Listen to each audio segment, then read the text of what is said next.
Nongeye kubaramutsa ndabashimira ko mwama mudukurikirana. Uno mwanya rero tugiye kugaruka ku kibazo kikunda kubangamira imiryango myinshi giterwa n'aba bana twavyaye, ni ikibazo co kwihagarika ku buriri canke gusoba ku buriri. Mu gifaransa vyitwa énurésie nocturne. Rero bakavuga ko ari miction involontaire et inconsciente. Ni umwana agera ku buriri yaryama akihagarika, uburiri bukononekara. Hari igihe bifata rero abana guhera ku myaka 5 n'abakuze, ugasanga umuntu afite imyaka 20-30 yihagarika ku buriri 15.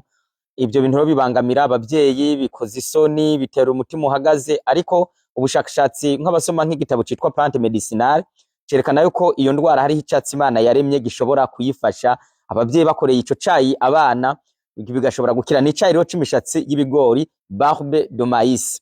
Iyi mishatsi y'ibigori rero iboneka ahantu hose. Ufata imishatsi y'ibigori mibisi canke yumye. Iyumye niyo nziza. Ugafata iyumye yuzuye nk'urushi ukayiteka mu mazi angana n'inusu y'iritiro, hanyuma ico cayi gihiye nka kurya bateka icayi bisanzwe, ugafata ugaterura ukaminina, hanyuma ugafata uwo mwana ukamuhako icayi c'itasi imwe akakinywa mu gitondo. Ntabwo kinyobwa mwijoro.